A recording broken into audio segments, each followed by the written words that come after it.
Yeah, good evening to all who are watching us on Zoom and on Mute Facebook. everybody Uh, else.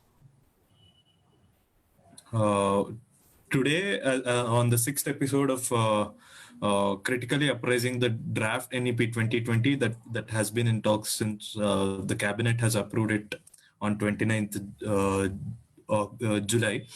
Uh, this is an attempt by All India Forum for Right to Education to understand the draft NEP that has been approved in a much better context, taking into consideration various issues involved rather than just taking a look at how it has been framed. In that sense, the previous 5 webinars also had eminent speakers reflect upon the probable implications and the intentions behind the NEP. In the first of its webinar, Dr. Anil Sadgopal elaborated on the overall issues of NEP.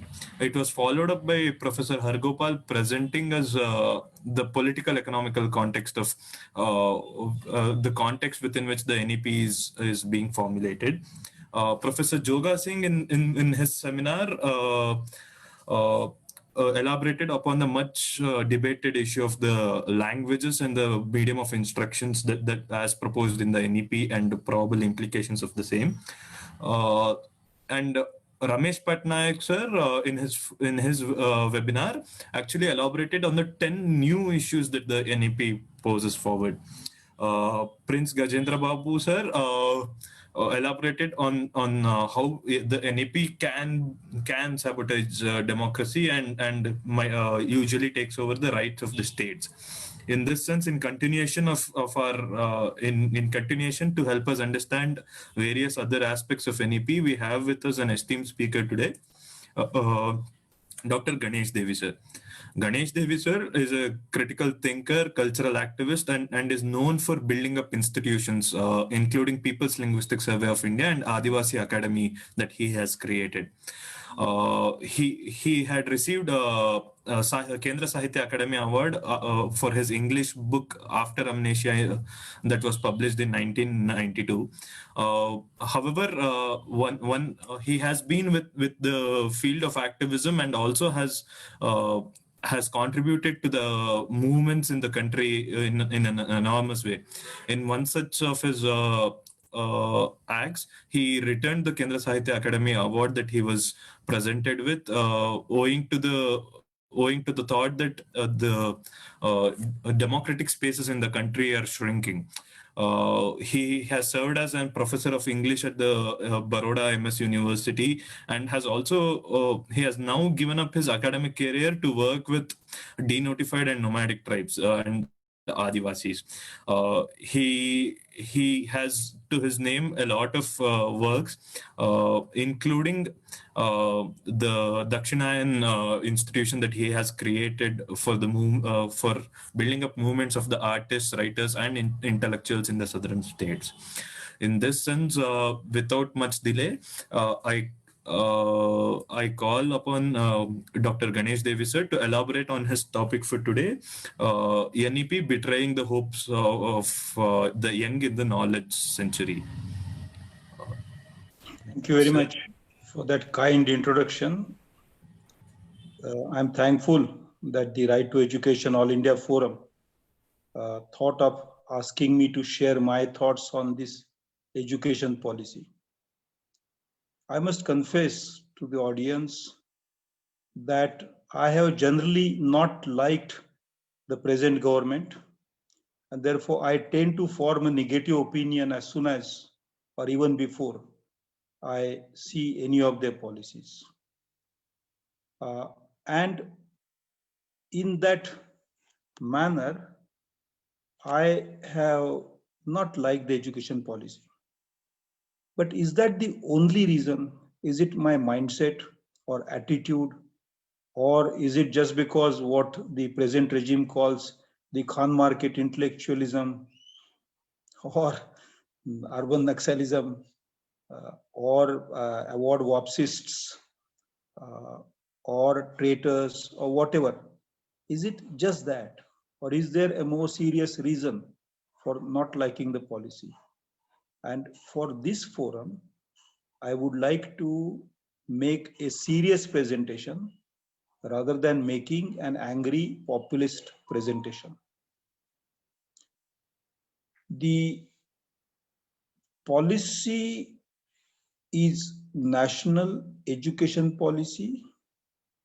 Obviously, it is for the nation, and it is presented as a policy that may remain in place for several decades till it is changed when it gets changed. Now, as of today, of the world population of about 8.5 billion, that's 850 crores, or between 800 and 850 crores, we in India amount to roughly 135 crores of the population. There are projections on Indian population, and we are set to overtake China very soon. And these projections say that China is now reversing to a lower figure because of educated women who have fortunately right on their bodies. We are expected to move forward in the population figures and go up to 165 crores before we start the reversal. And that is about 4 decades from now. Now, that is precisely the time visualized by this policy. That is, we are saying that out of the world's total population, 1 in every 5 will be an Indian young person who is in need of education. That's a very vast number. It's a very vast number in terms of proportion to the world population. And what happens to this vast number is definitely going to affect the world population, the humanity as such. The entire humanity is no longer a question of what happens within India. It is simply the question of what happens within India, which is also going to affect the world in a serious way, either regressively or progressively. So with that preface, let me ask this question. When the policy says that it wants to foreground the Indian tradition of or traditions of knowledge, I mean, this is something which every Indian would like to actually hear said. Every Indian should feel happy when the government says we want to bring back Indian knowledge traditions, because which Indian would like to lose valuable traditions? I understand that. But there is a serious issue there. And the issue is not like the debate at the beginning of the 19th century. That debate was Sanatan versus Nutan. It started in Bengal. It started with Rajaram Mohan Rai and his colleagues. It started with some teachers in colleges, in the Calcutta College there, such as Henry Derozio and others. And in that debate, the Nutana side, the modernity side won, and the Sanatan side got defeated. The argument at that time was, should we bring into teaching Sanskrit and Persian, or should we get on to the English knowledge and English teaching? And people, Indian people, not the British, the Indian people at that time, those who were in the business of education, in the field of education, made a choice. They said they would like to learn something about the West, something that is Western, because that is what will make, hopefully, India a modern nation. The debate this time is not of that kind. It is a slightly different debate. And it is that this time the government appears to be hell-bent on proving that the traditional Indian knowledge is not just at par but even superior to what is the Western knowledge.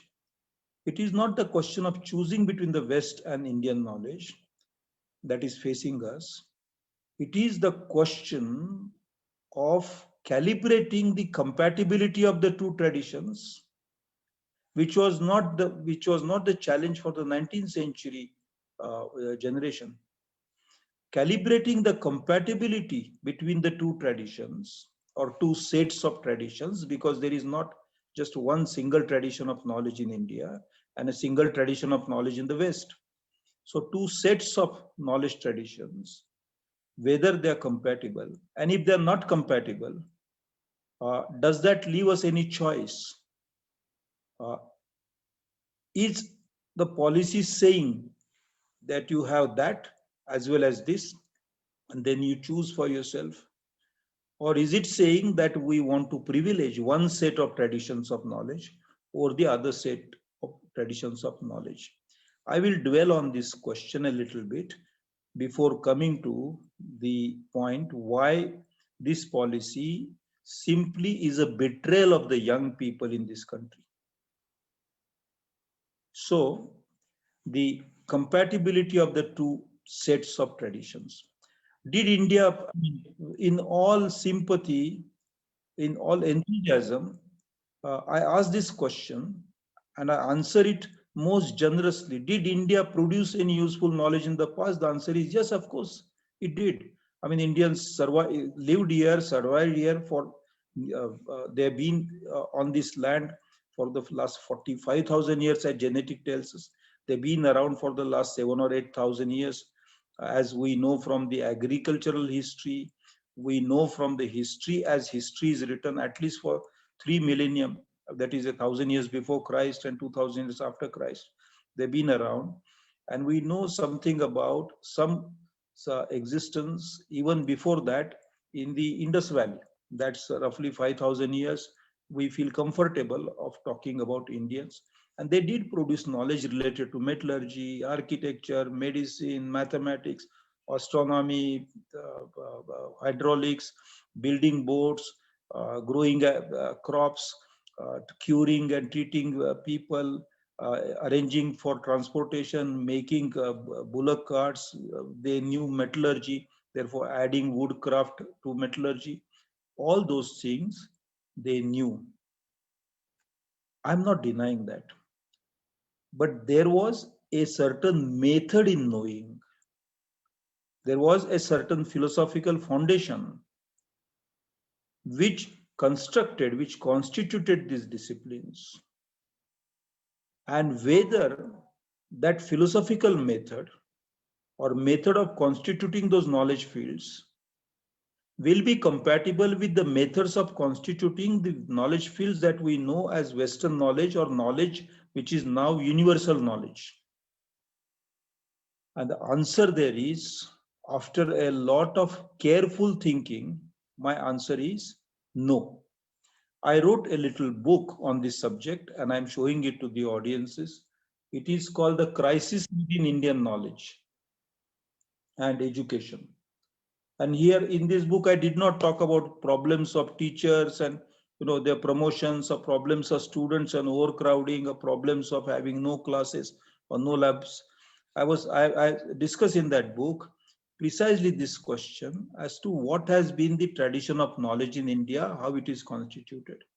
What has been the knowledge tradition in the West, how that has been constituted. A little more about this with your permission. Knowledge, as philosophers recognize, is collected memory of a society. That is, because human beings speak and human brains have the ability to conduct thought through speech, articulate thought through speech, convey it to others in the community. Because the human brain has the ability which has earned its the name of recursive brain. Thinking about thinking is possible for the human brain, and that thinking about thought is shared with others.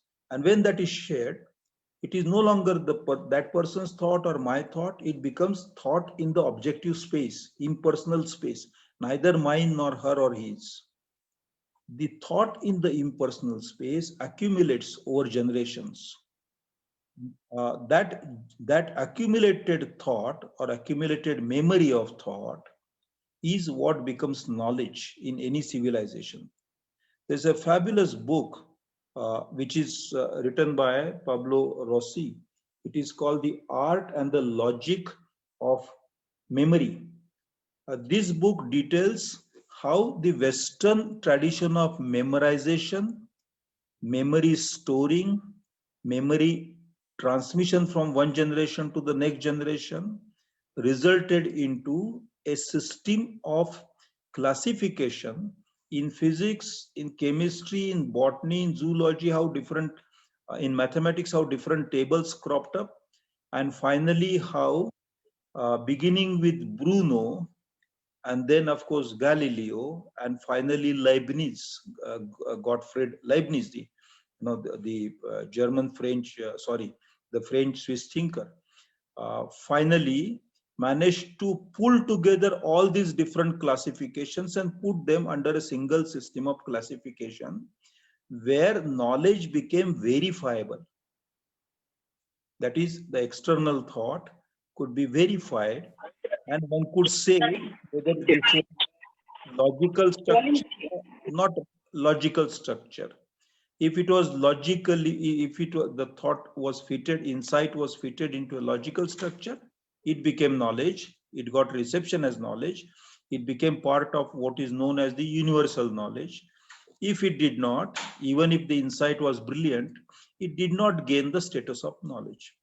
Now, that is the foundation of disciplines and knowledges in the West, or what we call rationality, is the foundation. And by rationality, I do not mean reason as against imagination.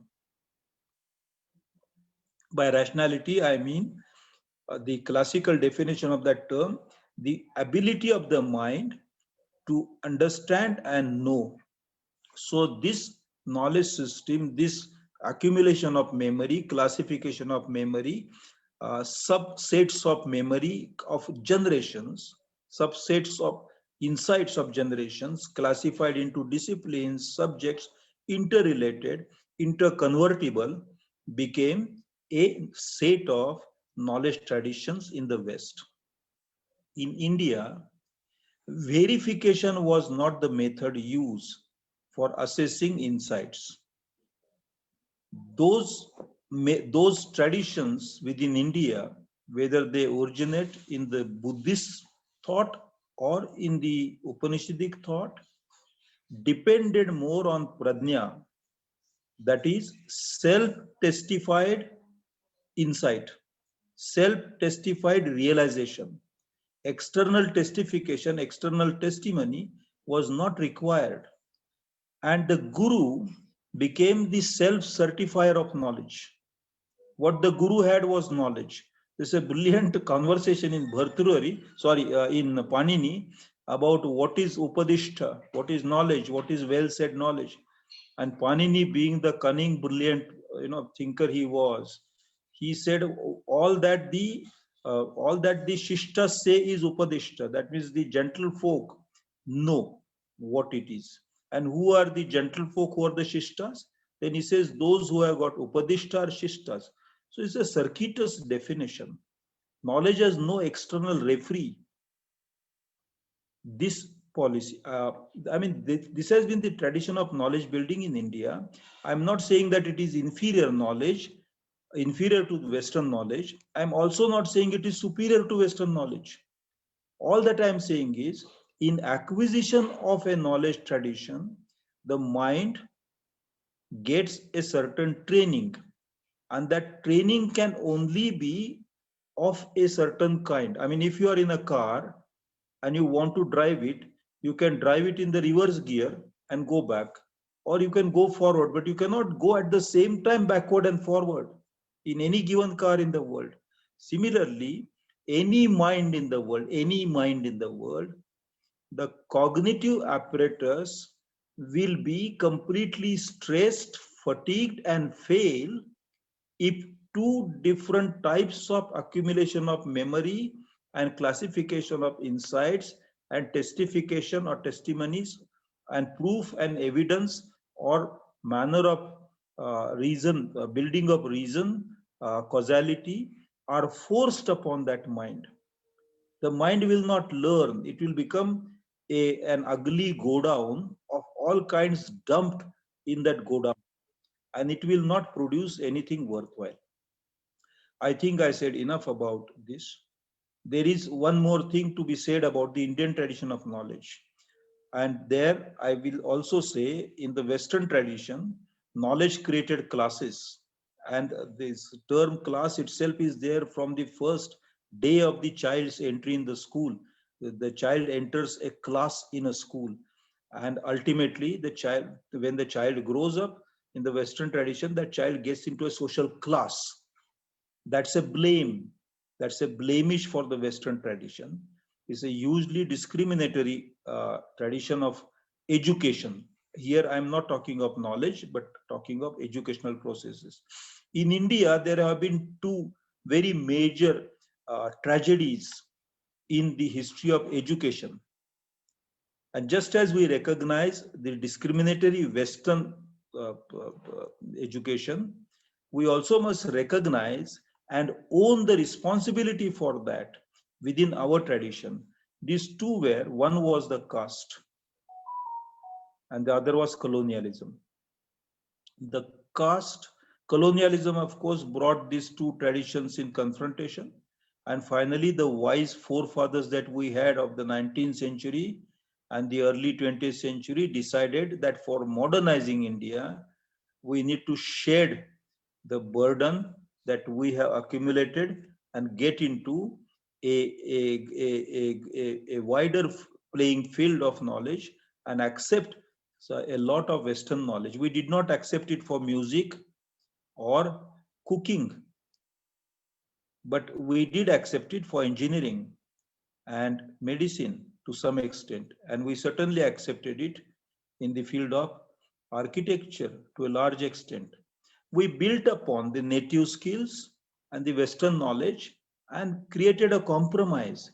The Indian knowledges as practiced in the Indian university today have been a great compromise worked between the Western tradition and Indian skills and traditions and knowledges.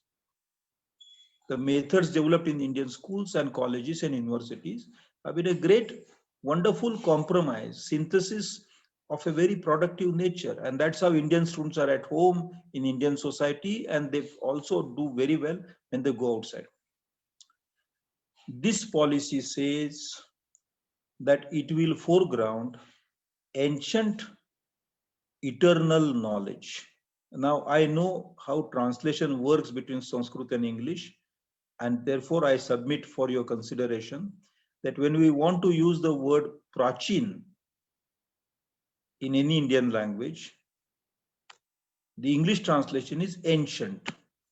But when we want to use the word Sanatan, the English translation is ancient eternal.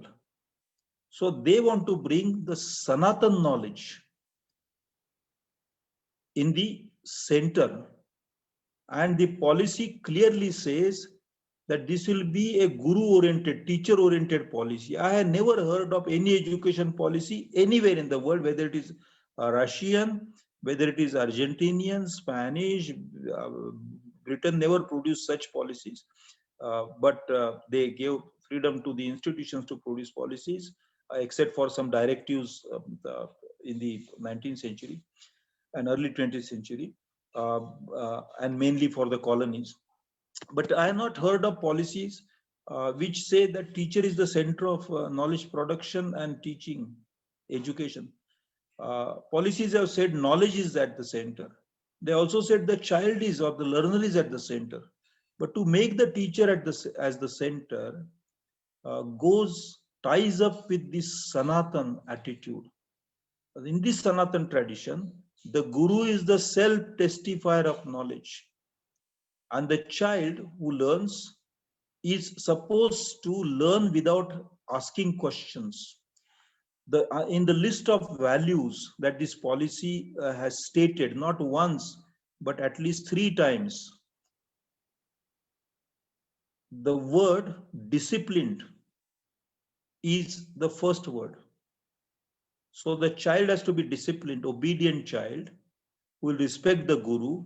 The Guru is the self-testifier in the tradition of knowledge that they want to revive, which had died a natural death, is being revived. And in order to revive that tradition, there has to be an ecology of knowledge, an economy of knowledge. And for that, Sanskrit becomes the currency, useful currency. And so Sanskrit is being promoted. I think as a 21st century Indian, that the young generation here want something different. And therefore, I'll return to these two wounds, mortal wounds, that the Indian knowledge tradition received. The first was the caste system, I said.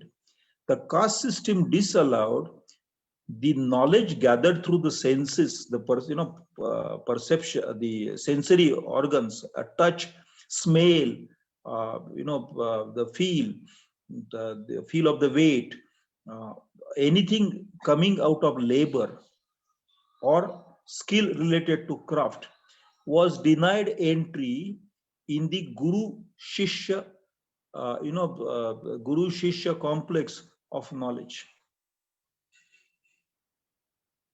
As a result, and also as a result of the fact that almost the majority of Indians were kept outside the domain of knowledge owning, knowledge production, knowledge practice, knowledge handing down.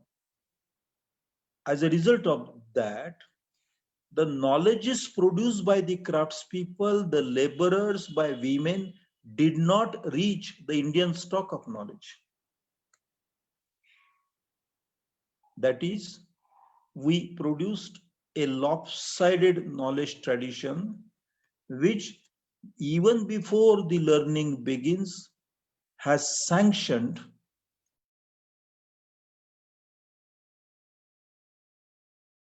and for gender.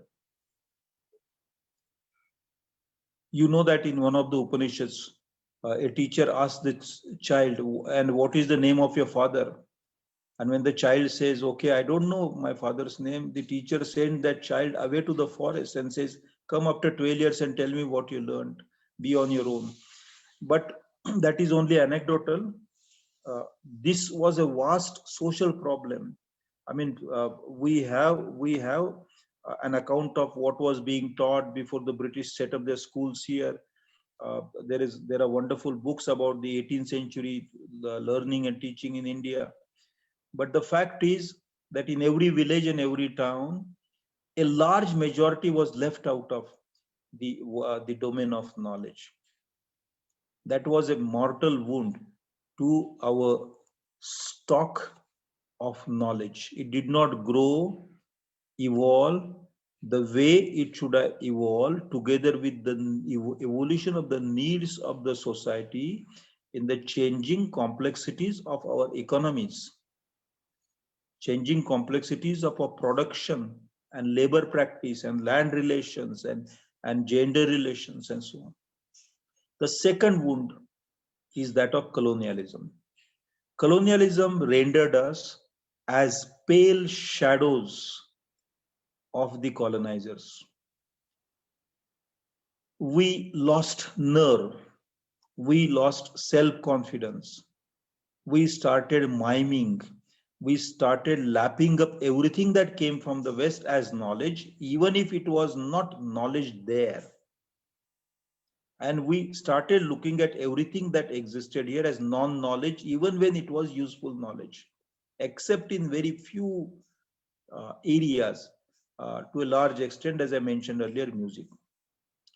A policy for the 21st century young Indians, a policy of education should be such that it will free us from being pale shadows of the West and give us chance to compete with the West on equal footing and show to the world that we also have talent, we have genius.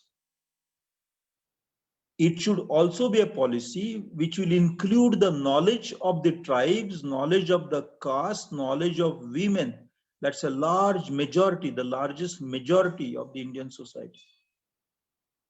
This policy is running away from curing both those wounds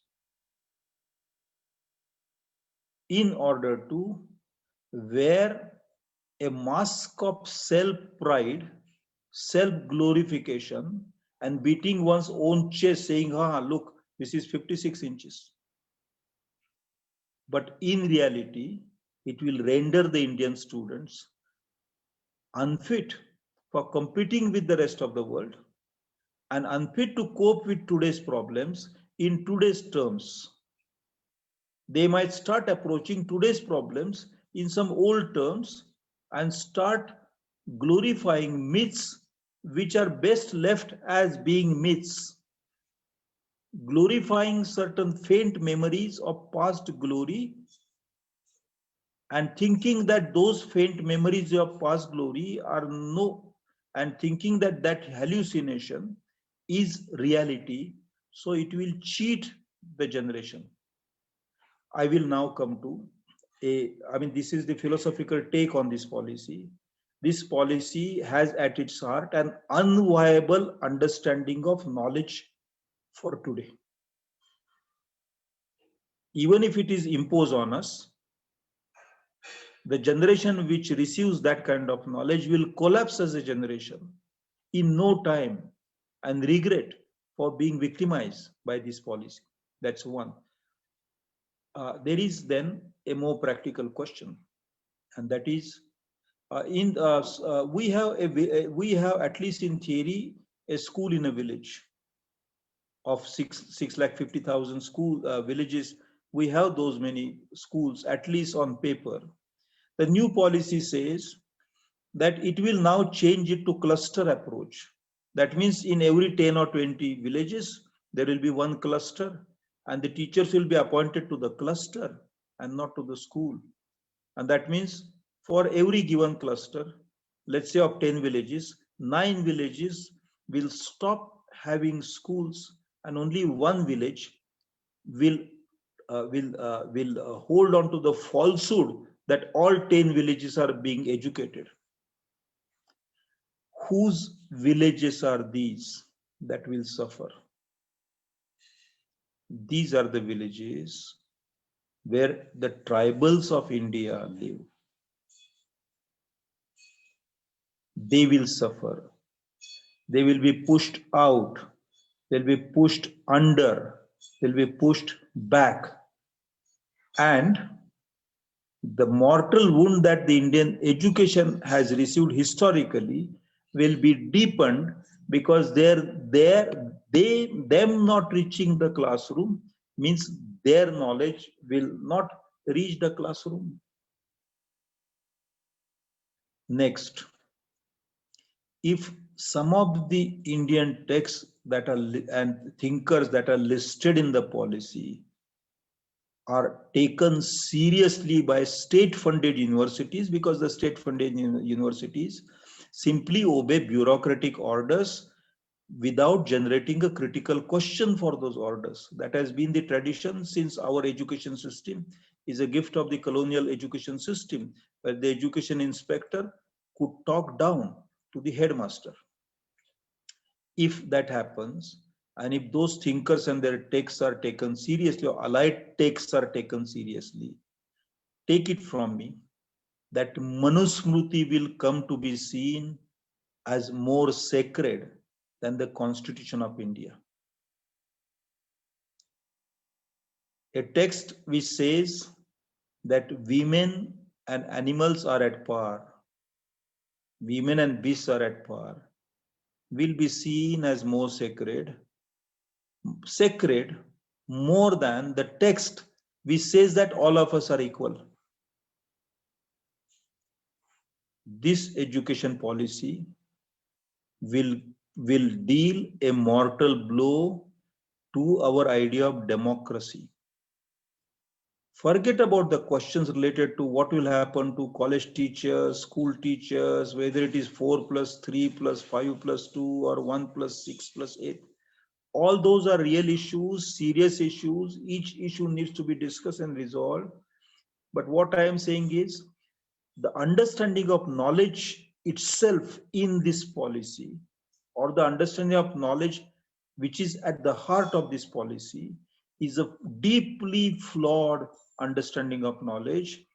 And two, this policy has a numerical understanding of the Indian society, but not a social understanding of the Indian society.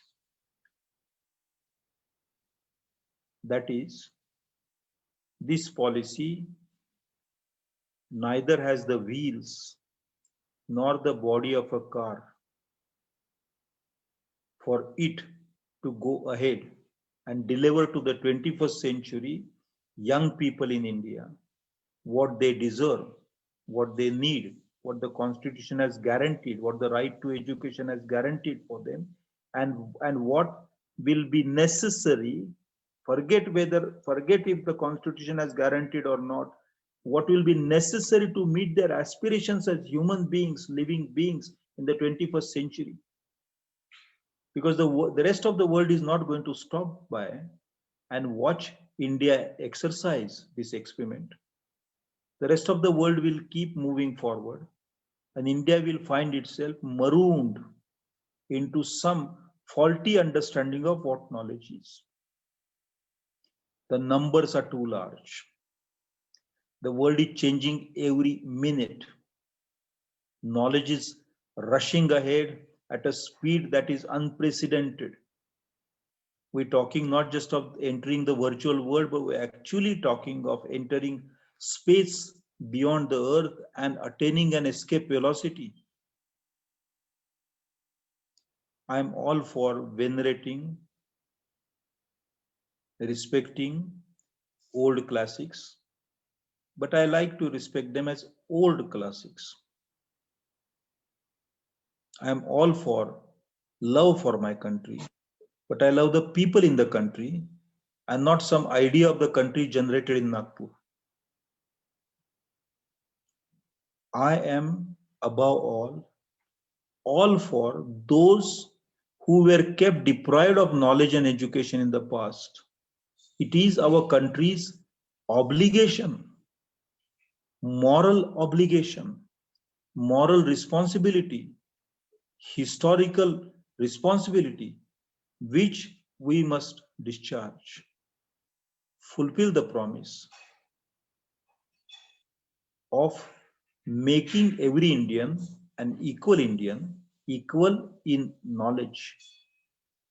And if we do not do that, in the century, which was named at the opening of the century as knowledge century, India will appear as a cartoon, as a joke, as a fraud, as a betrayal. And therefore, I think we have no right to betray the young. We should not. And if somebody is trying to do it, somebody who has no feel for what education is, what university is, we must oppose it in a single voice, because we owe it to Rajaram Mohan Rai, we owe it to Phule and Savitribai Phule, we owe it to Shahu Maharaj, we owe it to Periyar, we owe it to Ambedkar, and we owe it to the rest of the world. Think about this. Thank you.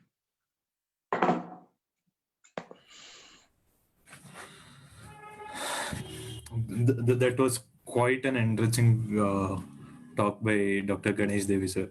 In that sense, being myself a young person here, it was really insightful to know what the policy understands through the issue of knowledge.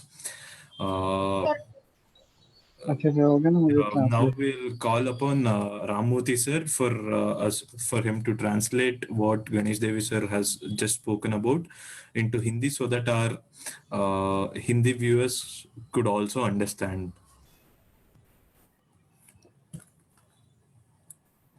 Ramurthy sir, if you could unmute yourself and help us summarize what Ganesh Devi sir has just spoken about.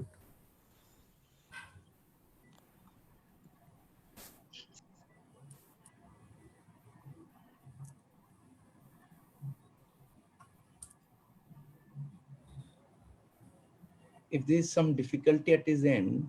Yes, sir. Hello, Yeah. hello. Are you able to hear me? हाँ, आप बोलिए आवाज आ रही. या okay, सभी को लाल सलाम, जिंदाबाद. प्रोफेसर दिनेश देवी सर ने बहुत ही एंगेजिंग भाषण दिया, बहुत ही सबको अपने साथ बिल्कुल लगातार सुनने के लिए प्रेरित करने वाला भाषण दिया. मैं पूरी कोशिश करूंगा कि अनुवाद के साथ न्याय कर सकूं. मुख्य रूप से उन्होंने जिन बातों को कहने की कोशिश की, सबसे पहले तो उन्होंने ये स्वीकारोक्ति दिखाई कि मैं इस सरकार को विभिन्न कारणों से नापसंद करता हूं और मुझे लगता है कि ये नकारात्मक सरकार है, इसलिए मेरे उसके बारे में पूर्वाग्रह है. पर इसीलिए मैं इससे नई पॉलिसी का विरोध नहीं कर रहा हूं. उसके विरोध करने के और ज्यादा गहरे कारण हैं जिनकी उन्होंने आगे जाके बात की. और उन्होंने कहा कि ये तो इसका कोई मतलब नहीं बनता कि जो इसकी आलोचना करें उन्हें खान मार्केट गैंग कह दें, अर्बन नक्सल कह दें या कुछ और जो है उपाधियों से विभूषित कर दें. असल मुद्दा ये है कि वो उसकी गहरी आलोचना से बचने की कोशिश है, जो ऐसे नहीं की जा सकती. तो गहरी आलोचना को हमें स्वीकार ही करना चाहिए. तो मुख्य रूप से उन्होंने दो बिंदुओं के आधार पे इसकी आलोचना की है और जैसा उनका शीर्षक भी है, वो कहता है कि नई एजुकेशन नीति युवाओं की आशाओं के साथ धोखा है.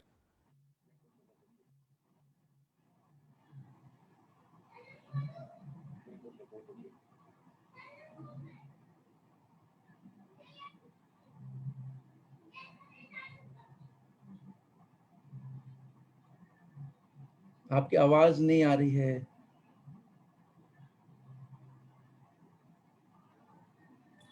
I think Ramurthy sir connection is not so good today, or he has muted himself. Ramurthy ji unmute कीजिए. हाँ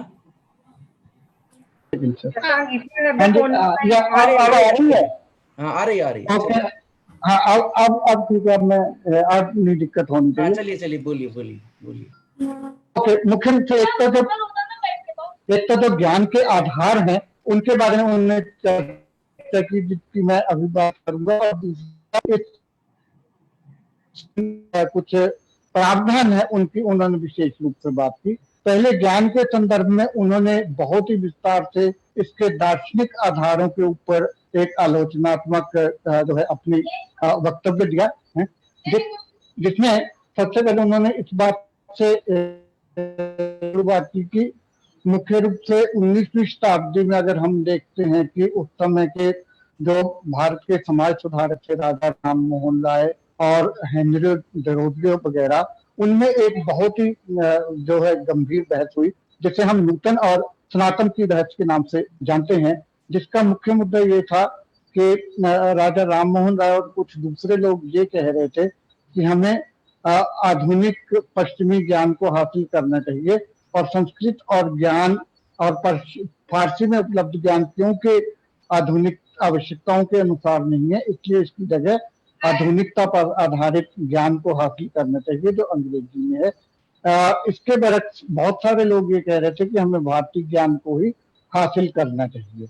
उसके बाद दूसरा मुद्दा उन्होंने ये कहने की कोशिश की, ये सवाल उठाया कि भारतीय ज्ञान पद्धति की मुख्य रूप से क्या समस्याएं हैं.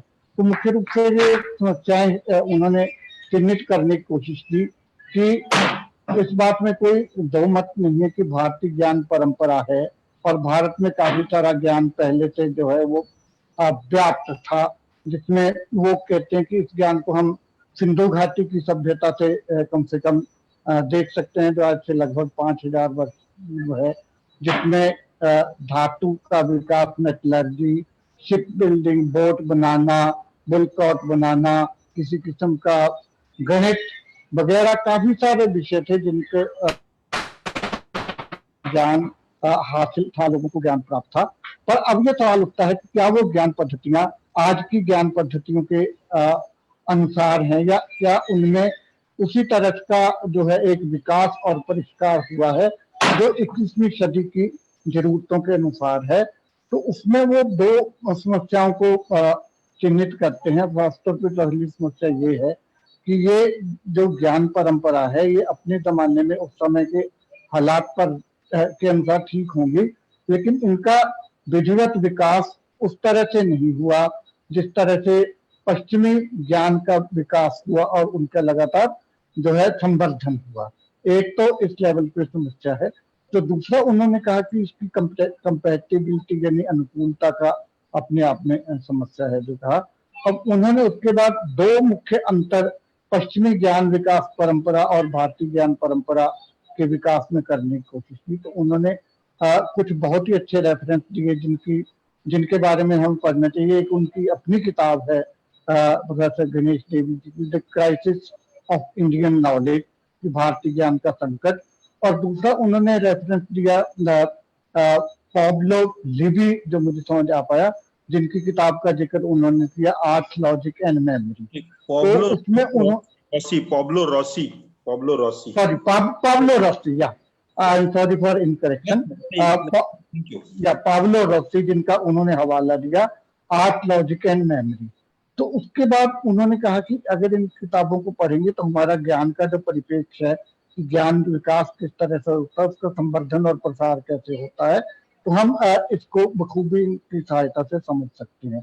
फिर उन्होंने मुख्य रूप से ज्ञान की परिभाषा के संदर्भ में दो मोटी बातें बताने की कोशिश की। एक तो कि ये ज्ञान जो है स्मृतियों का संवर्धन और हस्तांतरण है, जिसके माध्यम से हम एक दूसरे के साथ बहुत सारी चीजों का आवंटन करते हैं, शेयर करते हैं, और वो चीजें आगे जाकर एक ऑब्जेक्टिव या हम ये कह सकते हैं कि वस्तु परख डोमेन में चली जाती है।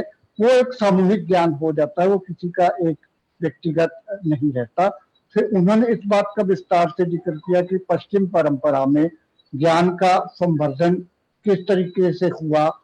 उन्होंने कुछ उदाहरण दिए, ब्रूनो, ग्लालियो और लिवी जैसे लोगों ने किस तरह से अलग अलग जो ज्ञान के तरीके हैं उनको दस्तावेजीकृत किया और ये परंपरा विकसित की कि ज्ञान किस तरह से वेरीफाई या उसका एक दूसरे तथ्यों से पुष्टि हो सकती है। अब भारतीय ज्ञान और पश्चिमी ज्ञान परंपरा के दो बड़े मुख्य फर्कों की उन्होंने बात की। पहला फर्क तो यह है कि पश्चिमी ज्ञान परंपरा जो है वो वेरिफिकेशन, क्रॉस इन्वेस्टिगेशन या दूसरों द्वारा पुष्टि करने या तथ्यात्मक रूप से एक क्रॉस चेकिंग के ऊपर आधारित है, जबकि भारतीय परंपरा में गुरु से ज्ञान जो हासिल होता है वो एक तरह का सेल्फ टेस्टिफायर है कि उसकी स्वपुष्टि ही होती है, स्वपुष्टि होती है, उसकी पुष्टि का कोई और तरीका नहीं है। तो उन्होंने पाणिनि का भी एक हवाला दिया कि पाणिनि उसको किस तरह से ये परिभाषित करते हैं कि जो उसका मतलब कुल सार ये है कि जो गुरु ने कह दिया वो एक तरह से ज्ञान है, उसमें किसी तरह की टेस्टिफिकेशन की जरूरत नहीं है। और वो बुद्ध परंपरा को भी जो प्रज्ञा जिसको कहा गया, जो इसका पॉलिसी में भी ये शब्द जिक्र किया गया है, प्रज्ञा ही मानते हैं, जिसका मतलब है कि जो सेल्फ एक्वायर्ड नॉलेज है या जो सेल्फ टेस्टिफाइड नॉलेज है वही है। उसमें ना तो विद्यार्थियों से सवाल करने की अपेक्षा की जाती है और ना इसको किसी तरह से वेरिफिकेशन की मांग की जाती है। तो ये एक मुख्य रूप से भारतीय ज्ञान परंपरा और जो पश्चिमी ज्ञान परंपरा का है फर्क, वो फर्क उन्होंने गिनाया। और इसी आधार पर उन्होंने ये बताने की कोशिश की कि जो ज्ञान हमने मान लीजिए 5000 साल पहले हासिल किया था, वो ज्ञान 21वीं सदी में क्यों प्रासंगिक नहीं है, क्योंकि उसके संवर्धन की पद्धतियों का हमने लगातार विकास नहीं किया। वो वही है जो 5000 साल पहले की थी और उनमें आज की आवश्यकताओं के अनुसार बदलाव नहीं किए गए हैं। एक तो ये दार्शनिक आधार उन्होंने इस अंतर के दिए, जिसकी वजह से उनको लगता है कि भारतीय ज्ञान परंपरा जो है बहुत ही आज की तारीख में सीमित है। और उसका जो वाहन उन्होंने बताया कि इसमें ढूंढा गया कि ये संस्कृत भाषा के माध्यम से प्रसारित किया जाएगा, उसकी अपनी सीमाएं हैं, जिसका उन्होंने जिक्र किया कि मतलब उनमें कई विषयों का शायद आपको साहित्य ना मिले, कई विषय जो हैं उनको बहुत विस्तार से व्याख्यात किया गया या उनकी कंसिक्वेंसी अभी मतलब उनको जानने वाले भी कम है। फिर दूसरे उन्होंने एक बहुत महत्वपूर्ण मुद्दा उठाया कि भारतीय शिक्षा पद्धति के दो उन्होंने मोर्टल वूंड की बात की, जैसे हम अमिट दाग कह सकते हैं हिंदी में, कि ना मिटने वाले दाग हैं। एक जाति प्रथा और दूसरा उपनिवेशवाद का असर या उपनिवेशवाद ने जो हमें दिया। जाति प्रथा के बारे में उन्होंने काफी विस्तार से बताया कि किस तरह से बहुत सारे लोगों को ज्ञान के दायरे से बहिष्कृत किया जाता रहा, उसके बारे में हम सब काफी वाकिफ हैं। उसके उदाहरण उन्होंने दिए कि वो ज्ञान कुछ ही जातिवाद की वजह से कुछ ही लोगों तक सीमित करके रख दिया गया। और दूसरा उपनिवेशवाद के संदर्भ में उन्होंने विशेष रूप से कहा कि हमने उपनिवेशवाद को एक तरह से कई मायनों में एक तरह से जो है वो बिल्कुल सही टेक इट फॉर ग्रांटेड या एकदम सही मान लिया और उसकी अपेक्षित विवेचना भी कई जगह पे नहीं की, जिसका वजह से हमने कई ऐसी चीजों को भी ज्ञान के दायरे में शामिल कर लिया या ज्ञान मान लिया जो शायद हमारे लिए प्रासंगिक नहीं थे। फिर उन्होंने ये कहा कि 19वीं और 20वीं शताब्दी के भारतीय विद्वानों ने इस लेवल तक ये दूरदर्शिता दिखाई कि उन्होंने पश्चिम और भारतीय ज्ञान के कई पक्षों को मिश्रित करके एक ज्ञान का ढांचा विकसित करने की कोशिश की, जिसमें प्रमुख रूप से पश्चिमी अभियांत्रिकी या इंजीनियरिंग, पश्चिमी आर्किटेक्चर या पश्चिमी विज्ञान शामिल थे। और उसी तरह से उन्होंने कुछ चीजों को भारत में कई लोगों द्वारा जो इस्तेमाल किए जाने वाले कौशल हुनर थे, भारतीय संगीत था, भारतीय खान पान है, इसको हमने बनाए रखा, जो काफी अच्छा मिश्रण था। आज का संकट ये है ज्ञान के दार्शनिक संदर्भ में, दार्शनिक आधारों के संदर्भ में, कि ये जो पाश्चात्य ज्ञान है और ज्ञान पद्धतियां हैं, ये आज की तारीख में तर्कसंगत प्रतीत नहीं होती। अगर ऐसा ही ज्ञान प्रदान करते रहे तो शायद हम शायद हम एक दिन उस स्टेज पे पहुंच जाएंगे जहां हम एक चुटकुलों का ही खजाना बन के रहेंगे। लोग हमें पे हमारे चुटकुले बनाएंगे, जोक बनाएंगे, हंसेंगे, हमें एक कार्टून की तरह समझेंगे, क्योंकि हम बहुत सारी चीजों से नावाकिफ होंगे और बहुत सारी चीजों के बारे में हमें पता नहीं होगा क्या होगा। आज की इस सरकार और इस पॉलिसी की त्रासदी ये भी है कि हम आत्मगौरव तथा कथित आत्म स्वाभिमान से इतने अभिभूत हो गए हैं कि हम उसके चलते ज्ञान के वास्तविक प्रसार कहाँ पहुंच गया है या कहाँ तक हम मतलब दुनिया आगे बढ़ रही है, उसको भी हम जो है वो नहीं देख पा रहे, उसको जानबूझ के नजरअंदाज करना चाहते हैं। और क्योंकि भारत आने वाले वर्षों में, आने वाली सदी में जनसंख्या की दृष्टि से सबसे बड़ा देश होगा और भारत में जो भी होगा उसके जनसंख्या के बड़े भाग के ऊपर बड़े गहरे प्रभाव पड़ेंगे। इसलिए ज्ञान के संदर्भ में हमें ये लगता है कि इस नीति के जो निहितार्थ हैं वो हमारी पीढ़ियों के विकास और हमारी पीढ़ियों की जो प्रगति है उसको बिल्कुल अवरुद्ध करने वाले हैं। इसलिए हमें इस नीति को न केवल रद्द करना चाहिए बल्कि उसका पुरजोर विरोध एक स्वर से करना चाहिए। दार्शनिक ज्ञान के दार्शनिक आधारों के अलावा उन्होंने नीति के जो सुझाए गए कुछ प्रस्ताव हैं उनमें कुछ की चर्चा की, जिनमें से 2-3 बिंदु जो उल्लेखनीय रूप से हमें मुझे लगता है कि समझने चाहिए। सबसे पहले उन्होंने कहा कि जो प्रस्ताव स्कूल क्लस्टर का प्रस्ताव दिया गया है या कॉम्प्लेक्स स्कूल का प्रस्ताव दिया गया है, जिसका प्रैक्टिकल या व्यवहारिक अर्थ ये है कि 20 या 25 किलोमीटर के बीच यानी 9 या 10 गांव के ऊपर एक स्कूल होगा, जबकि आज ये राइट टू एजुकेशन में कम से कम कहा गया है कि 1 से 1.5 किलोमीटर तक प्राथमिक और 1.5 से 3 किलोमीटर तक एलिमेंट्री स्कूल होना चाहिए। ये क्लस्टर स्कूल का प्रस्ताव इस व्यवस्था को खत्म करने जा रहा है और हम इस भ्रम में रहेंगे कि एक गांव है जो और 9 गांव को भी एजुकेटेड कर रहा है और उसमें मार्जिनलाइज कौन लोग होंगे? वो लोग होंगे जिनके पास संसाधन कम है, या जिनकी इस ऑलरेडी जो एक जो जिसको हम कहेंगे कि चाटुकारिता पर आधारित व्यवस्था बन रही है, उस सिस्टम का हिस्सा नहीं होंगे। ऐसे लोग उससे छूटेंगे। इसके बारे में उन्होंने उल्लेखनीय रूप से कमेंट किया कि इसलिए हमें इसको बिल्कुल जो है एक बार पूरे जोर शोर से रद्द करना चाहिए। फिर एक बड़ी महत्वपूर्ण ज्ञान के पक्ष में बात छूट गई थी, जो मुझे लगता है हम सबको जानना और समझना जरूरी है कि ज्ञान का मतलब जो ज्ञान सृजित हो रहा है उसमें भारत में बहुत सारे तबकों के ज्ञान को नजरअंदाज किया गया है। मजदूरों का मतलब जो भी श्रम आधारित ज्ञान है, महिलाओं का ज्ञान है, मजदूरों का ज्ञान है, जो आदिवासी क्षेत्र हैं, ट्राइब हैं, कबीले हैं, उनका अभी भी उसको स्वीकार करती हुई नहीं लगती, जो हमारे विकास के लिए बहुत ही जो है नकारात्मक पक्ष है। अगर आप भारतीय ज्ञान परंपरा की बात करना ही चाहते हैं तो ऐसे सब श्रम आधारित ज्ञान के बिंदुओं को शामिल किए बिना उसे हम भारतीय ज्ञान किसी तरह से नहीं कह सकते। और दूसरा उन्होंने एक बड़ा महत्वपूर्ण पक्ष मेरे ख्याल से एक ये भी कहने की कोशिश की कि ये जो शिक्षा है कुल मिला के ज्यादातर लोगों को शिक्षा से बाहर निकाल देगी और केवल कुछ ही लोग हैं जिनको शिक्षा मिल पाएगी। एक आध चीज शायद मैं मिस आउट कर रहा हूं, तो मुझे लगता है कि चर्चा में हमारे साथी उसमें जोड़ेंगे। तो मुख्य रूप से ये बातें गणेश देवी सर ने कही और मुझे लगता है कि हम सबको ये काफी एंगेजिंग था। शायद हम सबको इसमें काफी मजा आया होगा। Thank you so much. Thank you so much, Ramurthy sir. I believe it's never an easy job to probably translate Ganesh Devi sir's work because it comes from immense knowledge and experience as well.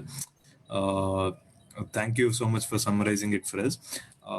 I'll probably now request Vikas Gupta sir or Indrani Datta ma'am to initiate discussion with Ganesh Devi sir before we move on to take up some questions that have come in. Vikas sir. Okay. Indrani, is Indrani? Okay. It was really, I mean, not just enlightening, but I must say, Prasadevi, your presentation was also musical. You know, I was in fact thinking to rather ask you that would you like to be multilingual as you have been, but I think Ramamurthy ji really, you know, made that very well. But when I was listening, you was thinking about certain issues, and those issues are more by, I mean, in the nature of perhaps carrying on the discussion. You know, sometimes even when I say something, you know, it's more in the nature of provocation rather than, you know, a disagreement. One of the things that I was thinking, particularly when you were talking about, you know, the pragya form of knowledge tradition and you know, the 19th century tradition, that don't you think that this is an anachronistic comparison? This is one thing that I was wondering. And the second thing that I was thinking is about your obviously right reference to the exclusion from the main quote unquote, you know, the Indian tradition, the way it is put forward, you know, the mainstream Indian tradition, the way it is presented before us. From there, the exclusion of the knowledge produced by, you know, the excluded castes and women, and how this is a blot, you know, on our knowledge traditions. But you did not talk about, again, not everything isn't necessary, but still I thought that you didn't really talk about the contribution from other religious traditions. And I felt the need to underline it because you know, this policy also remains completely silent on you know, this whole range of traditions outside the Brahminical fold, and this is not just the contribution of the, Muslim civilization, Islamic civilization, but it does not say anything about Sikhism, Sufism, Bhakti tradition, nothing. So, I mean, in case time permits and in case you would like to reflect on that, then third thing that I was thinking is, again, it's more for just getting your more inputs rather than, so I'm proposing an alternative hypothesis. Do you really think that they are serious to promote, the ancient, quote unquote, classical knowledge as something, which will be so overwhelming that it will replace, all modern knowledge? I mean, what really what is that really allows us to think like that? Because after all, this Hindutva nationalism is not, the Sanatanism. This is in itself a historical product of the 19th and 20th century and the 21st century. So, I mean, is it not more rhetorical than real? I mean, I was wondering, in case that helps. And fourth, what are the structural provisions in this policy that will facilitate this kind of, transmission of knowledge of Manuvad and, Brahminical fold, etc., etc. And then the last thing is that since this is, already in implementation, I mean, today I myself read a circular, which says the Ministry of Education, so, and there are many other things that you already know. So what do we do now? I mean, this is already in implementation. How under pandemic situation and under all kinds of, things that have shaped today's political scenario in the country, what one can think of doing? That's it. Thank you. 8 सवाल थे आपके, उसमें से जितने मुझे याद रहेंगे उसका जवाब देने की मैं कोशिश करूंगा। आपकी बात सही है कि अन्य रिलीजन जो थे उनकी ट्रेडिशंस, नॉलेज ट्रेडिशंस ने बहुत कुछ हमें दिया है।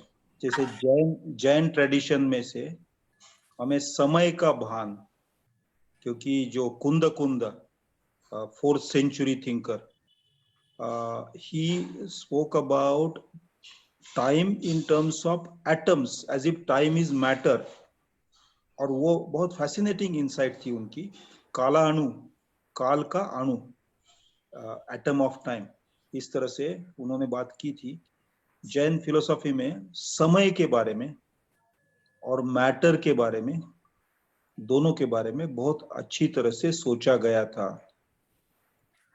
बुद्धिस्ट ट्रेडिशन में फीलिंग्स के बारे में बहुत गंभीरता से सोचा गया था, क्योंकि हिंदू ट्रेडिशन है उसमें फीलिंग की बात नहीं है, लेकिन बुद्ध ट्रेडिशन में फीलिंग की बात बहुत अच्छी तरह से सोची गई थी, लिखी गई थी।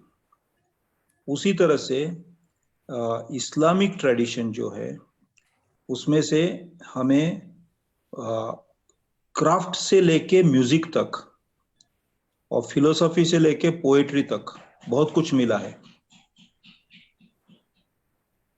यहाँ जो क्रिश्चियन ट्रेडिशन थी 1st century से, सीरियन क्रिश्चियन ट्रेडिशन, उसमें से मुझे पता नहीं, लेकिन LSS मैली नाम के स्कॉलर ने the wonder that India was नाम की जो किताब लिखी है, उसमें अलग अलग चैप्टर्स है कि किसने क्या क्या कंट्रीब्यूट किया।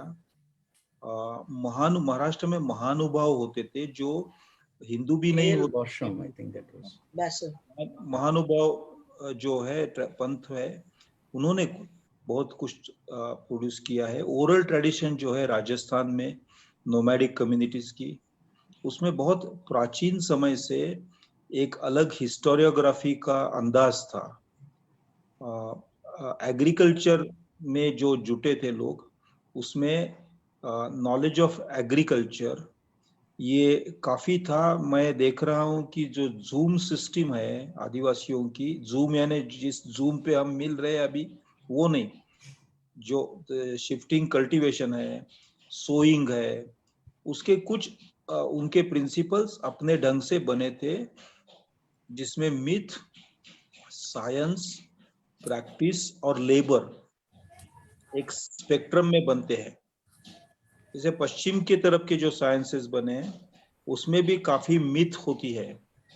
उसमें history as a western science, history और historiography as a western science, उसमें आरंभ का जिक्र होता है और अंत का जिक्र होता है। तो वो उसे अंग्रेजी में टेलियोलॉजी हम कहते हैं कि समय का भान वो जूडो क्रिश्चियन ट्रेडिशन से लाया हुआ, उसके आधार पे वो साइंस बना है। बहुत सारे धर्मों ने दिया है, तो मुझे तो बहुत अच्छा लगता है। मैं डाइवर्सिटी में बहुत विश्वास रखता हूँ, बल्कि हमारा देश अगर एक है तो केवल डाइवर्सिटी इसलिए एक देश है, ऐसे मैं मानता हूँ।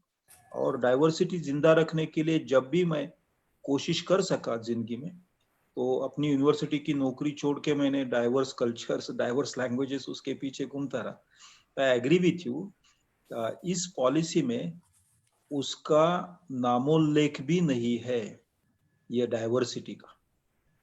और वो मुझे बहुत ही भयावह लगता है, डरावना लगता है कि डाइवर्सिटी की तरफ इनका लिप सिंपैथी से और कुछ नहीं है। ये बोलते कि देसी भाषा जिंदा रखने के लिए हम ये पॉलिसी लाए हैं, लेकिन जिस तरह से भाषा को स्थान दिया है उस पॉलिसी में, जोगा सिंह जी ने तो बहुत अच्छा लेक्चर दिया इसके बारे में, इसलिए मैं रिपीट नहीं करना चाहता।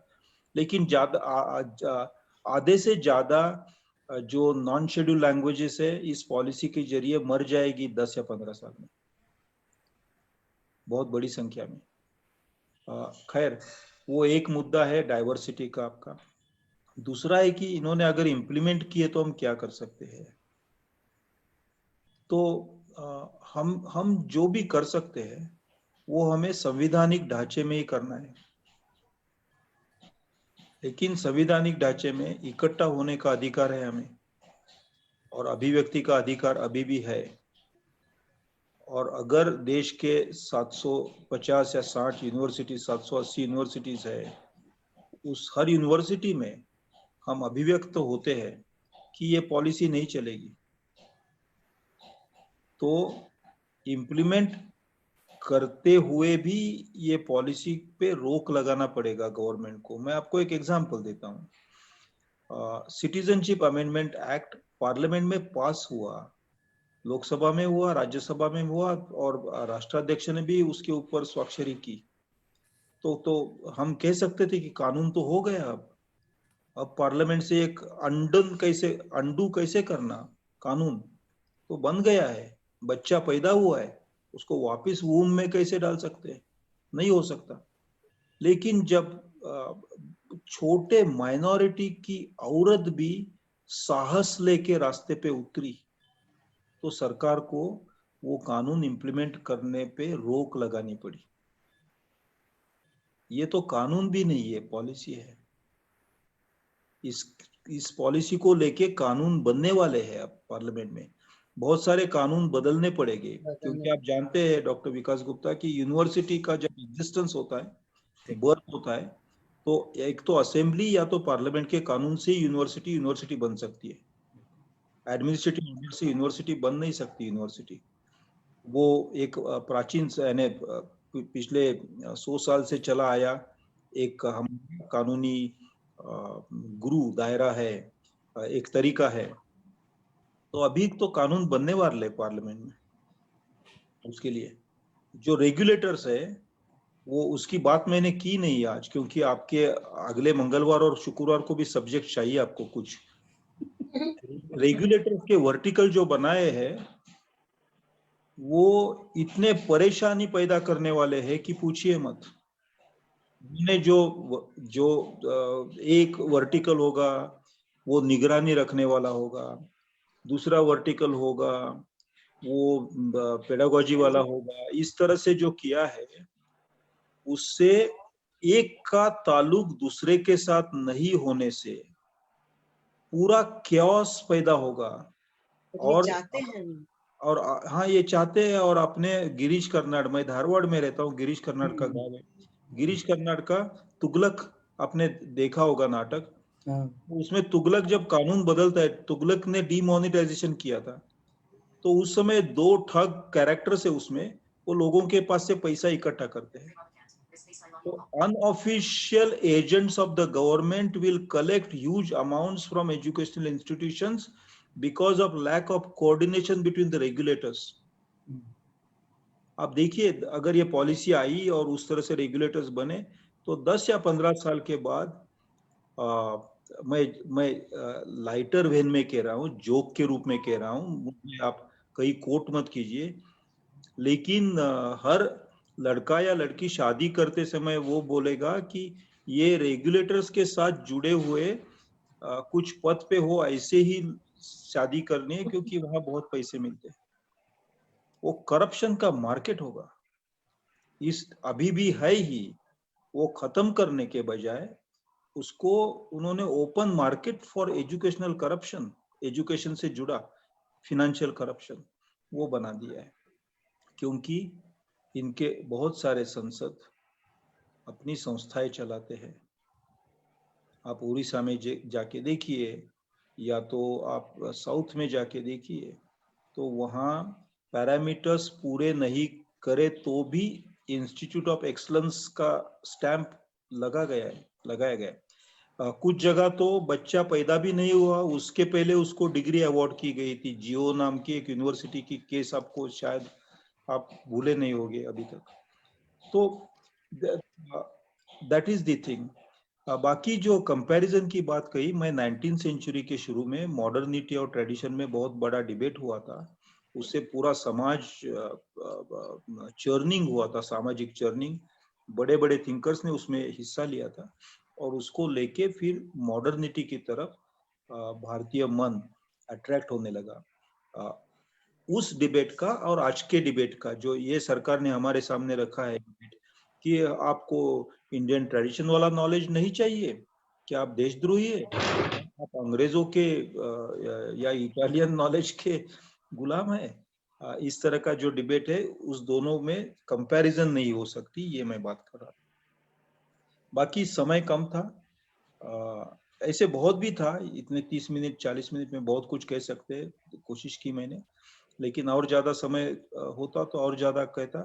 और मैं दूसरी बार लाइटर वेन में ये कह पाऊंगा कि आपको समय मिले तो मेरी वो किताब crisis with in Indian knowledge पढ़ने से आपके बाकी के 3-4 सवाल का जवाब मिलेगा। Thank you. Thank you so much, sir. Indrani ma'am, if you have any questions for... Yeah, thank you. Thank you so much, Imran and Professor Dave. It's really, so enlightening and, really, like you have just touched at the root of the whole entire education policy.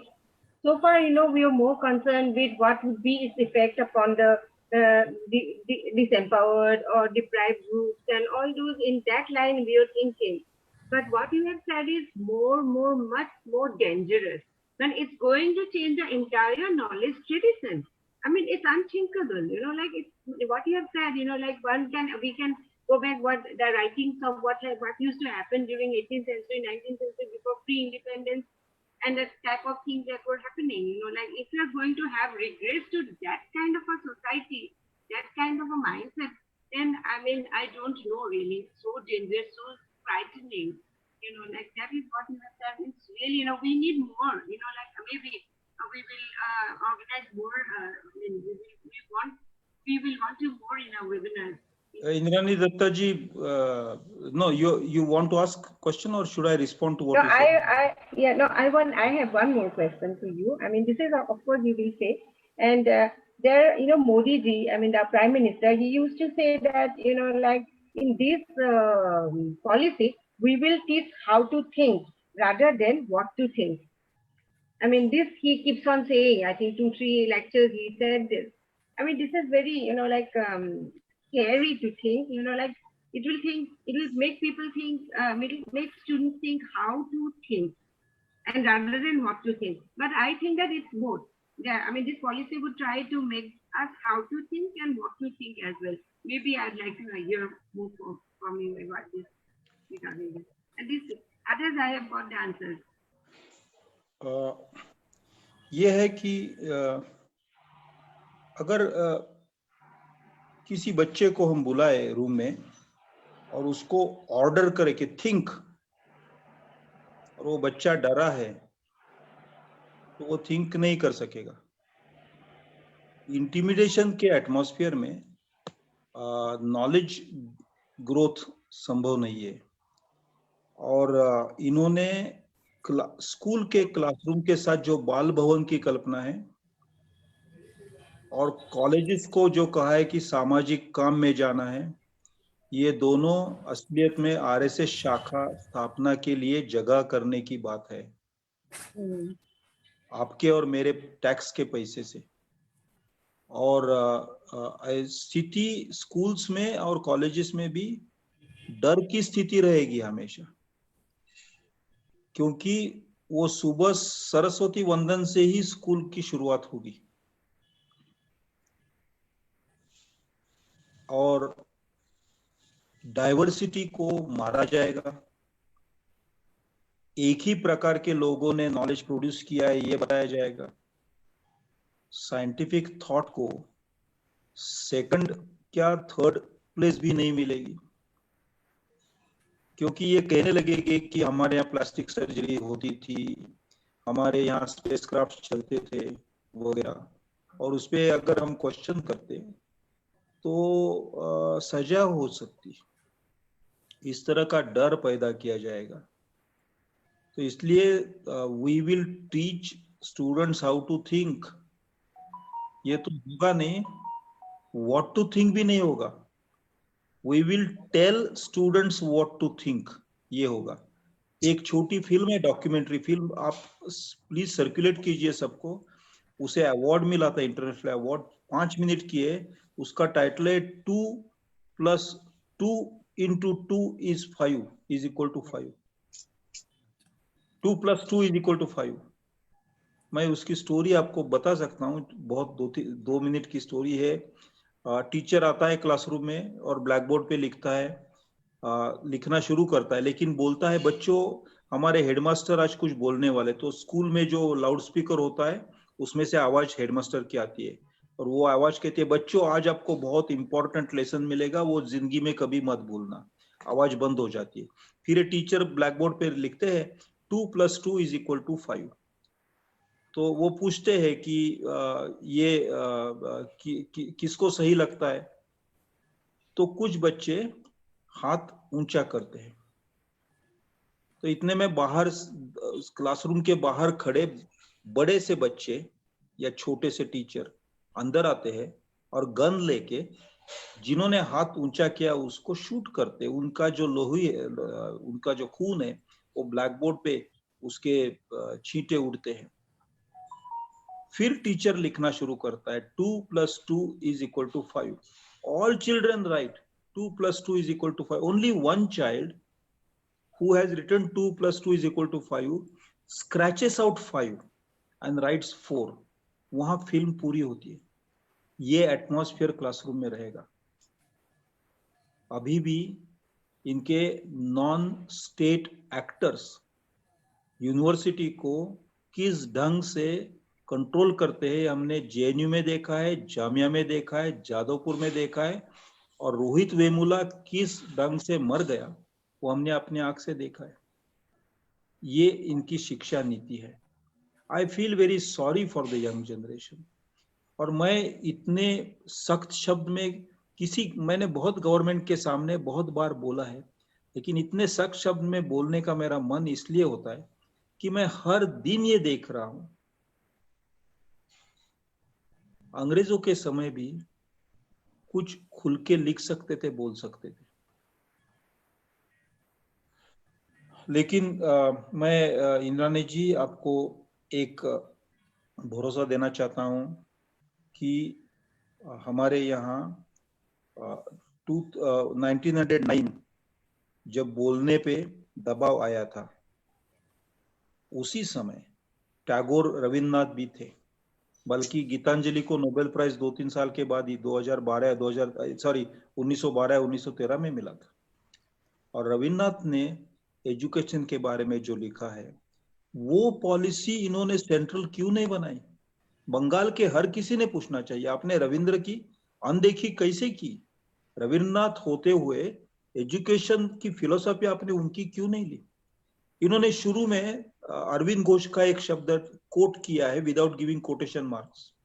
Arvind Ghosh का एक ऐसे है national education, उसका quotation mark बगैर इस्तेमाल किया है, एक सेंटेंस का चोरी की है। It's a plagiarism. I have done PhD on Aurobindo, so I can point out that sentence. But the spirit of Aurobindo of knowing from all streams of knowledge, Latin, Greek, Sanskrit, सभी जगह से सभी दरवाजे और बारियां खुली होनी चाहिए। दुनिया से जितने भी जहां से वायु पवन आता है आने दीजिए। We will stand firmly on our ground. इतने अच्छे एजुकेशनल फिलोसोफर्स 20वीं सदी में हमारे देश में हुए, जे कृष्णमूर्ति, अरविंद घोष, रविन्द्रनाथ टैगोर, महात्मा गांधी, JP नायक। मैं यानी एक कितने उसमें मुस्लिम है, क्रिश्चियन है, हिंदू है, सब है, साइंटिस्ट है, अच्छे कोसंबी है, बुद्धिस्ट है, अंबेडकर इज देयर। उन सब की फिलोसॉफी लेके पॉलिसी क्यों नहीं बन सकी? क्यों केवल गोलवलकर और हेडगेवार के शब्दों में पॉलिसी बनी है? That is the question. That question should be raised on every campus, in every mind. हमें सरकार गिराने में या चलाने में कोई इंटरेस्ट नहीं। I feel bored with the subject of government and politicians. But I am interested in knowledge. I have been a teacher from the age of 20. I am 70 now. 50 साल मेरी जिंदगी के इसी फील्ड में मैंने लगाया, स्कूल में, कॉलेज में, यूनिवर्सिटी में, लिखने में, आदिवासियों के साथ। They need knowledge. They are thirsty for knowledge. उनको हम बिट्रे कर रहे हैं, असलियत में उनका हम विश्वासघात कर रहे हैं। चलो, मैं ज्यादा वेदना होती है मुझे बोलते समय, शायद मैं बंद करना चाहूंगा। मेंटली मैं डिस्टर्ब हो जाता हूँ इसलिए। Professor Devi, I'm Madhu Prasad. Yes. And I want to thank you for what has been an absolutely wonderful talk. You have stirred up what you wanted. You're right that within a certain period of time, there's only so much you can take on. And there are to be other lectures as well. But I think the biggest takeaway that I take from your lecture is you're saying that if this policy is implemented, it will make a parody of education. And of India. And of course, A of joker learning, of education, of India and of its people. But I also share with you the confidence that despite the government having learned from the anti-CAA movement, they have already started sending out circulars through governments in Manipur and in other states in the Northeast, telling teachers that they are not permitted to criticize any policy or the government. They have applied service rules on the teachers.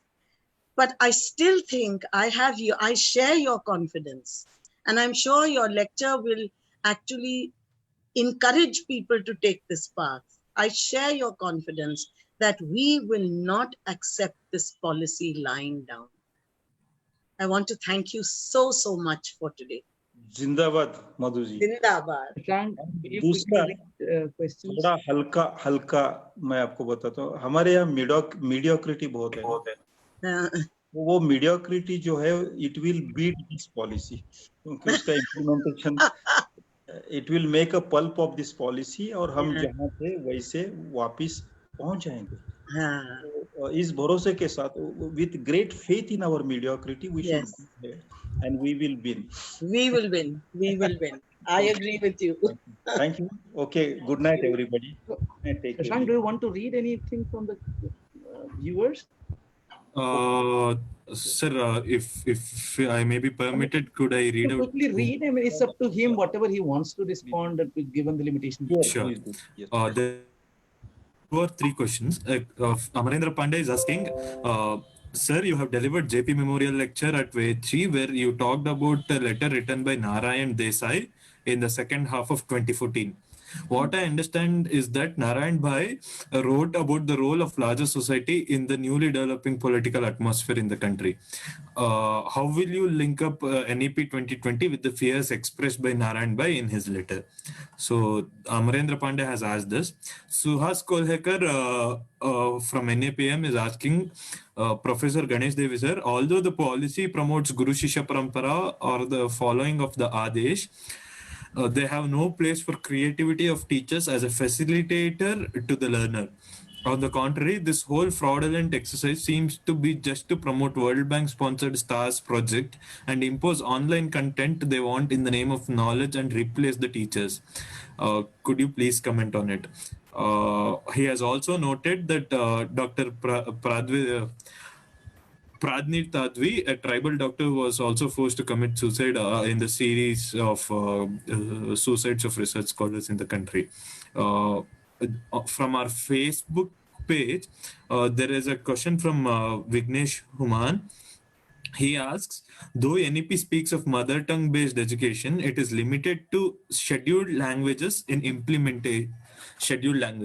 In implementation, it will be reduced to state official languages, leaving behind over 700 languages. It is making things difficult for not just tribal students, but also for migrant children. How would you probably approach this problem, he asks. Narbinder has noted that it was a very important lecture in today's era. If possible, he has asked us to release Hindi translation in the form of a written article.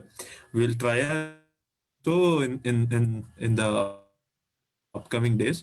But if we can have more inputs on whatever Ganesh Devi sir thinks around these comments. आप इसका recording हमें भेजते तो मैं भी सुनूंगा और समझने की कोशिश करूंगा कि मैंने क्या कहा.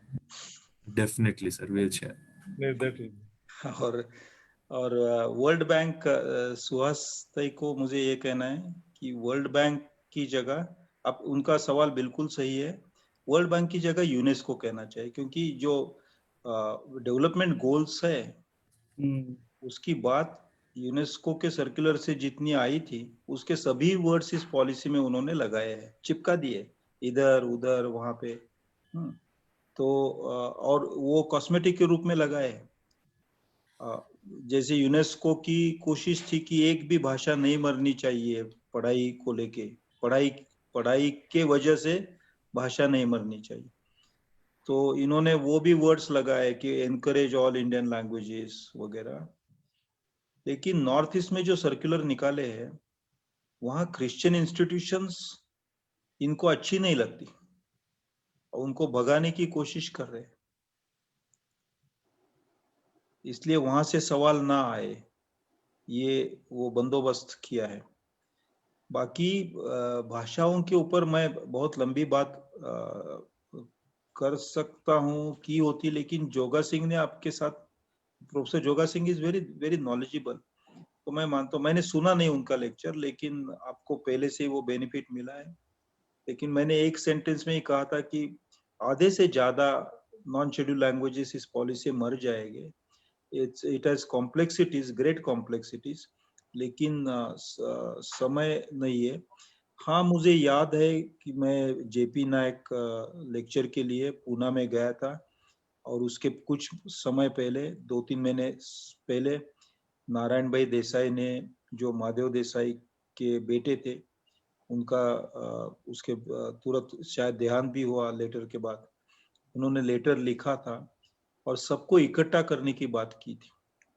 मैं आपको बताता हूँ बड़े कॉन्फिडेंस से कि इसको जो विरोध आएगा वो एजुकेशन डिपार्टमेंट से या प्रोफेसर्स के पास से नहीं आएगा. इसको विरोध आएगा एक एक विलेज से आएगा.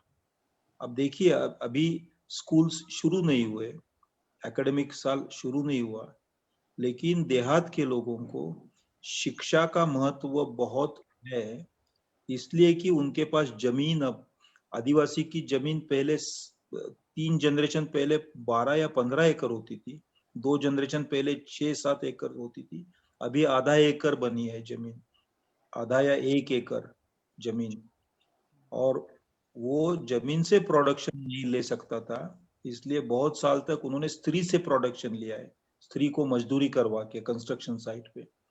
लेकिन अब उसकी हेल्थ कंडीशन इतनी खराब है, मैं वो जस्टिफाई नहीं कर रहा हूँ, मैं आपको डिस्क्रिप्शन दे रहा हूँ, मैंने आंख से देखा है, उसके सामने उसके खिलाफ बहुत काम करने की प्रयत्न किए मैंने। अब उससे भी उनको आमदनी नहीं है, इसलिए उनके दिमाग में है कि बच्चा पढ़े। बच्चे को आज वो मोबाइल फोन खरीद के देते इसलिए नहीं कि वो टॉय और खिलौना है, इसलिए उनको लगता है कि मोबाइल देने से ये पढ़ रहा है, तो लोन निकाल के बच्चों को मोबाइल देते हैं, लैपटॉप लेके देते हैं, बच्चे की ट्यूशन फी भरते हैं 10-10 हजार, 15-15 हजार।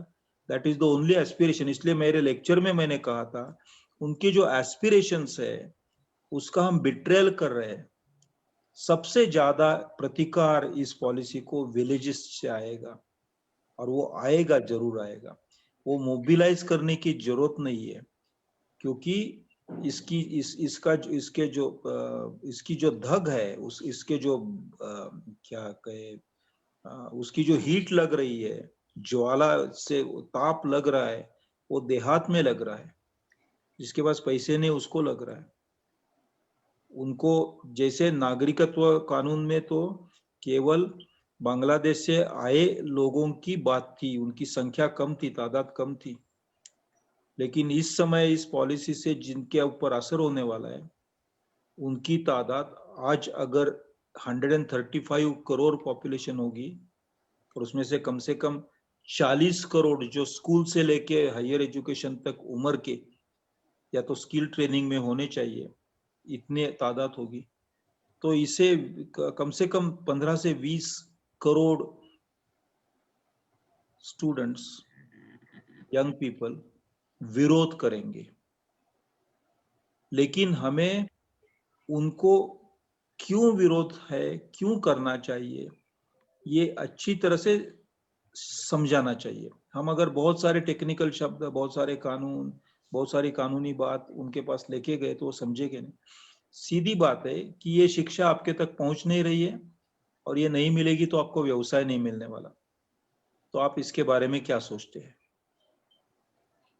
ये simple reduction of the policy should be taken to the people, और जो आर्टिकुलेट करना चाहते, मुझे लगता है ट्यूसडे और फ्राइडे को एक दिन कम से कम देहात के कुछ 5-6 लोगों को आप बुलाइए, बच्चों को, और वो इसके बारे में क्या सोचते हैं ये पूछिए, तो आप जानेंगे कि वो बच्चे मेरे से भी ज्यादा बहुत व्यथित है। अनिल सतगोपाल और जीएन देवी से ज्यादा व्यथित किसान के बच्चे हैं आज, क्योंकि उनके पास खेती नहीं है, आमदनी नहीं है, शिक्षा, ये एक ही पुल है उनके पास, और नदी है जो बहुत बड़ी क्रॉस करनी है उनको, इकोनॉमिक डिस्पैरिटी है, और शिक्षा वाज द ओनली ब्रिज, और ये इन्होंने काटा है। वहां हमें पहुंचना चाहिए। ओके दोस्तों, मैं आपकी रजा लेता हूं। Thank you very much. I felt nice being with you, less lonely being with you. Okay, Thank you, sir. Thank you, sir. Thank you so much. Thank you so much, sir.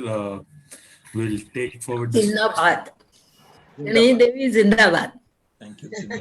हम लड़ेंगे और गांव के बच्चे तो लड़ेंगे, उनका साथ भी देंगे, और आप भी हमारे साथ रहोगे। आप इस फोरम पे 2 घंटा 3 घंटा समय रख के किसानों के बच्चों को बुला के उनको सवाल पूछिए, छोटे छोटे सवाल, तो आपको इस पॉलिसी का भविष्य क्या है, तस्वीर क्या है, कुंडली क्या है, सब पता चलेगा। We really feel encouraged, by you. I mean, we are feeling so depressed now. At least some rays of hope. Thank you. Hope till hope creates the thing it contemplates. जिंदा है तो जिंदगी के जीत पर यकीन कर, अगर कहीं है स्वर्ग तो उतार ला जमीन, हम जिंदा है. Thank you. Thank you. Thank you. Thank you so much, sir. Jagmohan sir, So, Jagu sir, I think you can stop the live yeah. now. Should I stop the live? Yeah.